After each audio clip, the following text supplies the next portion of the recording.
Assalamualaikum warahmatullahi wabarakatuh. Surat terbuka untuk para gubernur di seluruh Indonesia tentang peningkatan ekonomi daerah dan kesejahteraan masyarakat untuk semua provinsi.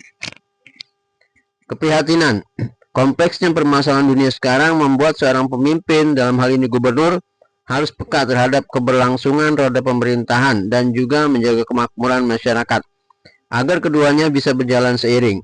Hal ini tidak mudah dilakukan, tetapi dengan melewati berbagai tahapan bukan hal yang tidak mungkin pekerjaan ini tercapai dan bisa menjadi role model untuk estafet atau keberlanjutan kepemimpinan.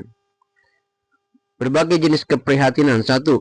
Para gubernur tidak mampu menaikkan pendapatan asli daerah atau PAD dari tahun ke tahun. Sumbernya itu-itu saja. Padahal pembelanjaan Pemda semakin tahun naik akibat dari perkembangan program yang muncul yang disebabkan perkembangan zaman dan pertambahan penduduk. Kedua, para gubernur hampir-hampir kebingungan dalam peningkatan jumlah lapangan kerja yang tiap tahun harus diciptakan seiring dengan penambahan jumlah penduduk. 3. Para gubernur tidak mampu mengelola sumber daya alam (SDA) yang berkelanjutan untuk generasi berikutnya, khususnya SDA yang bisa diperbaharui dan dalam pengaturan harga-harga kebutuhan pokok yang stabil dan terjangkau oleh kalangan ekonomi masyarakat bawah. 4. Para gubernur belum mendapatkan solusi terkait pengelolaan sampah yang efektif, sehingga semua wilayah kota dan kabupaten yang berada di bawahnya saat ini terjadi darurat sampah.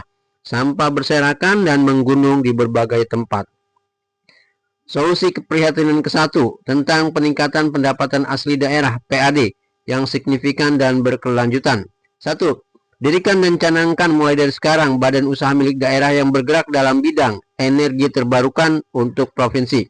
Bagi provinsi yang mempunyai luas bidang tanah memadai, mulailah inventarisasi untuk mencanangkan mengelola bidang perkebunan yang bermanfaat untuk produksi biodiesel dan diintegrasikan dengan masyarakat yang sukarela bergabung dengan BUMD untuk menanam tanaman-tanaman yang bisa menjadi bahan baku bioetanol.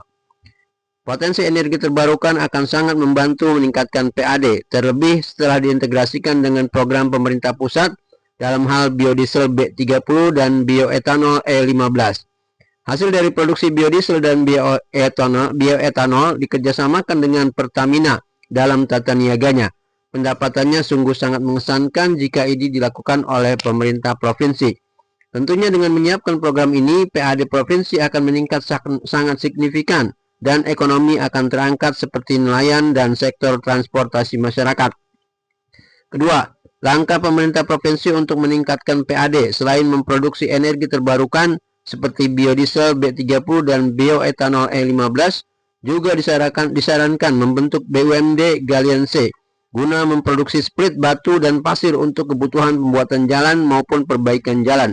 Karena bidang infrastruktur ini memakan sebagian besar APBD provinsi yang sangat besar, sehingga penguasaan bidang ini mutlak harus dikerjakan. Program usaha BUMD ini bisa mendatangkan pemasukan yang sangat besar dan berkelanjutan. Solusi keprihatinan kedua, peningkatan jumlah lapangan kerja dan pemberdayaan calon tenaga kerja. Setiap tahunnya di seluruh Indonesia akan ada tambahan sekitar 3,5 juta anak tingkat SMK dan SMA. 50% melanjutkan ke PTN dan PTS dan 50% pencari kerja. Jika yang menjadi angkatan kerja 50% diambil oleh pemerintah provinsi dan dididik menjadi komponen cadangan dengan kontrak selama 3 tahun dan diberi honor yang layak, kemudian dididik selama 1 tahun dengan kurikulum bela negara dan keterampilan, dan setelah 1 tahun ditempatkan di komponen cadangan, maka pemerintah provinsi sangat mudah mengatur perencanaan dalam hal penyaluran tenaga kerja ke depan. Keuntungan dengan sistem ini, 1. Angkatan kerja tidak perlu melamar kerja. Yang kedua, kemampuan calon pekerja sesuai dengan kebutuhan dunia usaha. 3. Membantu meningkatkan daya saing calon pekerja baik untuk skala nasional maupun skala internasional, serta membantu masyarakat ekonomi bawah. 4.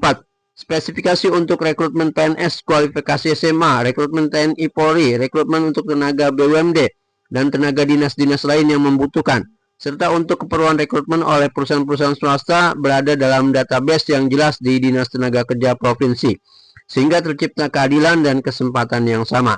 5. Pemerintah provinsi dengan mudah membuat perencanaan formasi di mana dan kapan sebuah proses produksi dijalankan. Solusi keprihatinan ketiga tentang pengelolaan sumber daya alam yang berkelanjutan. Pemanfaatan berbagai jenis tanaman yang bisa diproduksi menjadi berbagai jenis kebutuhan, misalnya untuk kemandirian energi, seperti yang kami sebutkan pada poin pertama. Solusi keprihatinan keempat, tentang pengelolaan sampah yang efektif agar bebas sampah. Penanganan berbagai macam jenis sampah sampai saat ini menjadi sebuah kendala. Sekalipun setiap jenis sampah itu dipilah-pilah, tetapi tetap terjadi gunung sampah di berbagai wilayah. Karena itu perlu menggunakan teknologi khusus sehingga tidak perlu repot memilah-milah semua jenis sampah. Semua jenis sampah diproses dalam satu mesin dan akan menghasilkan arang padat serta bahan bakar. Rakyat butuh pemimpin yang mampu bekerja dengan hasil nyata, bukan pemimpin yang hanya beretorika. Retorikanya peduli rakyat, tapi harga-harga mahal mencekik rakyat. Retorika peduli rakyat itu seharusnya dibarengi dengan kemampuan menormalkan atau bahkan meminimalisir harga kebutuhan, sehingga meringankan beban rakyat. Untuk itulah kami usulkan beberapa poin ini untuk Anda para gubernur di seluruh Indonesia, agar dalam kepemimpinan Anda ada hasil nyata dalam peningkatan kemajuan ekonomi daerah dan peningkatan kesejahteraan masyarakat di wilayah Anda secara signifikan dan berkelanjutan. Hal-hal lain tentang pengelolaan ekonomi daerah, kesehatan, lingkungan, pemberdayaan UMKM, dan atau yang lebih rinci, bisa Anda ikuti terus channel kami ini atau menghubungi nomor kontak yang tertera pada bio di channel ini. Demikian dari kami, terima kasih atas perhatiannya, semoga bermanfaat. Assalamualaikum warahmatullahi wabarakatuh.